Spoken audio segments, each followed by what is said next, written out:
Have you ever wondered why some politicians win every debate, even if their arguments are obviously weak? Or why you lose a debate even though you're actually in the right and your opponent has no convincing arguments? Probably yes. Because every one of us comes into contact with discussions every day, be it in conversations with friends and colleagues or through political debates in the media. But why is that? And why don't the best arguments always win?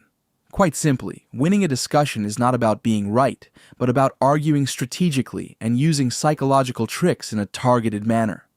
Exactly, you heard right. Winning a discussion is not necessarily about facts, but about rhetoric, the real power behind every successful argument. But how exactly does it work?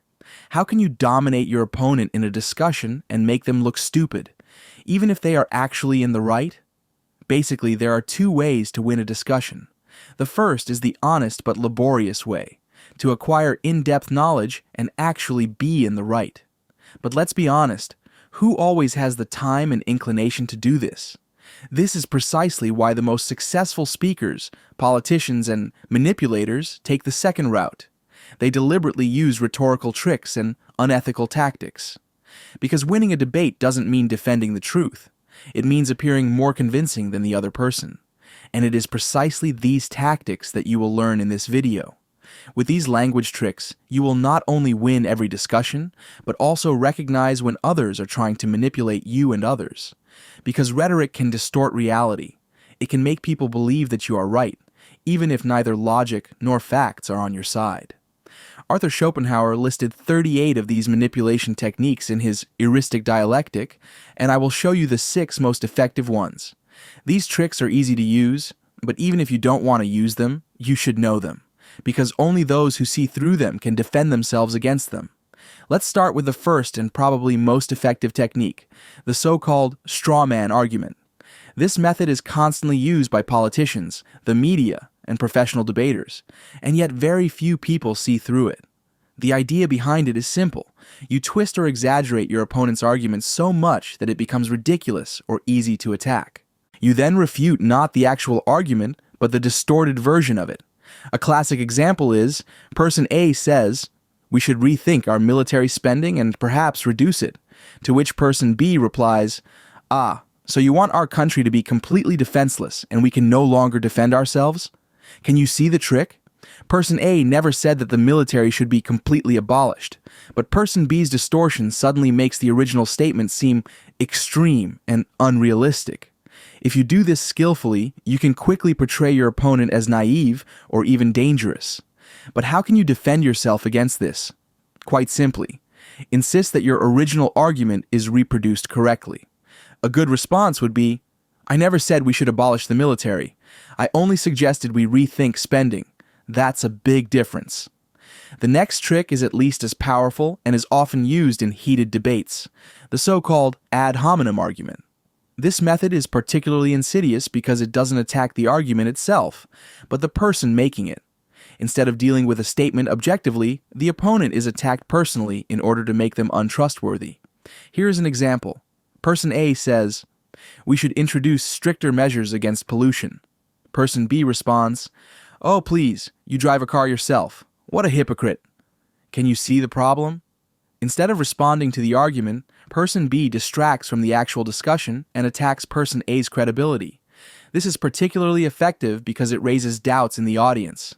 If someone doesn't live perfectly themselves, their argument is often taken less seriously, even if it is objectively correct. But how do you defend yourself against this?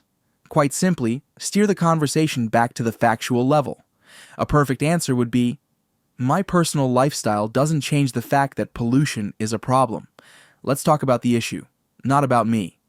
This technique is used all the time, especially in heated political discussions or online debates.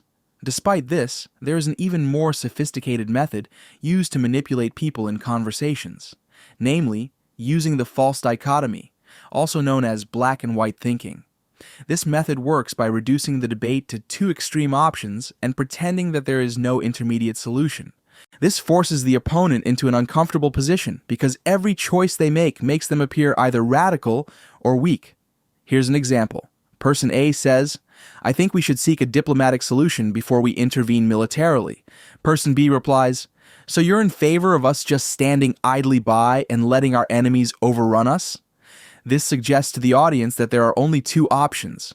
Either you are in favor of immediate war or complete passivity. In reality, however, there are many alternatives, such as economic sanctions, negotiations, or international cooperation. However, this rhetorical ploy is hiding all these options. But how can you defend yourself against this? The best way is to expose the trick directly and point out the lack of alternatives. A good answer would be, that's a false dichotomy.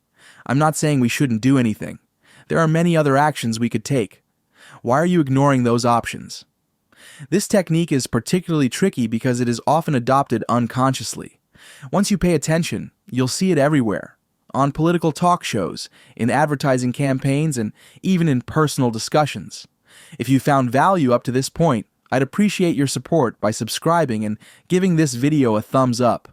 Your input matters, so feel free to share your thoughts or suggest topics that interest you in the comments section below. But we're not done yet, so let's keep going. Another very important manipulation technique that is extremely powerful and often used in emotionally charged debates is the Argumentum Ad Populum, the appeal to the masses. This method uses the psychological effect that people are more likely to believe in something if many others do too. Instead of backing up an argument with facts, it is simply claimed that it must be true because a large number of people believe or support it. A classic example would be, Person A says, I think we should critically question whether this measure really makes sense. Person B replies, it can't be wrong, millions of people think so. Here, the argument is not supported by logic or evidence, but solely by the number of people who hold it. However, just because many people believe in something does not mean that it is true. History and science have often proven that majority opinions can be wrong. But how do you defend yourself against this? Question the basis of the argument. A quick-witted answer would be, just because a lot of people believe something doesn't automatically make it true. Do you have proof of this, or is your statement just based on the opinion of the masses? This tactic is often used by politicians, the media, and large companies to influence people emotionally without providing them with any real evidence. But there is another trick that is often combined with appealing to the masses: emotional manipulation. Emotional manipulation is particularly effective because it appeals to the emotions rather than the mind. Instead of focusing on facts, emotions such as fear, anger, or compassion are specifically aroused in order to influence the audience. An example of this can often be seen in political speeches or advertising campaigns.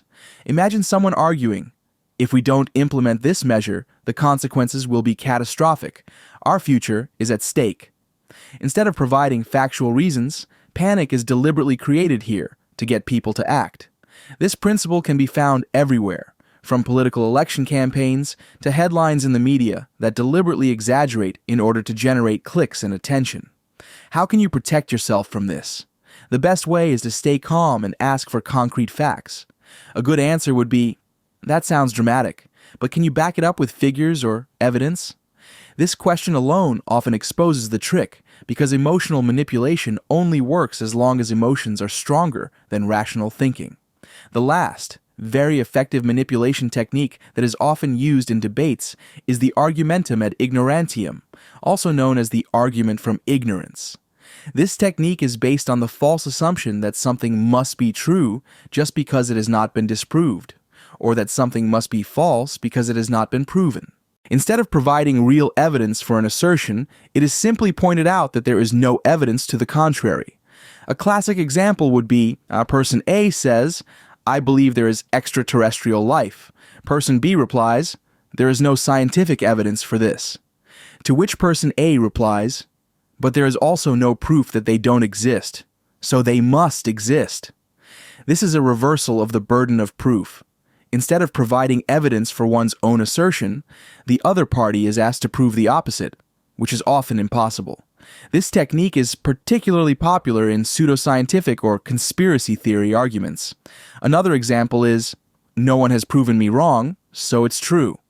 Or, if it were false, scientists would have disproved it long ago. But just because something hasn't been disproven doesn't automatically make it true. So how can you defend yourself against this? The best way is to return the actual burden of proof. A quick-witted answer would be, no, that's not how it works. If you make an assertion, you have to prove it. The fact that there is no evidence to the contrary does not automatically mean that your statement is true. The argument from ignorance is one of the most subtle but effective rhetorical tactics because it leads people to draw false conclusions. But if you know this technique, you can easily recognize it and defend yourself against it. With this last technique, you have now learned about some of the most powerful manipulation techniques that are constantly used in debates, politics, and everyday life. But knowledge alone is not enough. It's important to recognize these tricks in practice and react to them skillfully. So the next time you have a discussion, pay close attention to whether the other person is trying to influence you using one of these methods. I really hope you enjoyed this video and found it useful.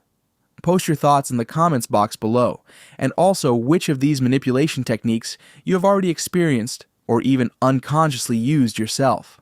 Also, feel free to watch our other videos. Have fun with it, and see you next time.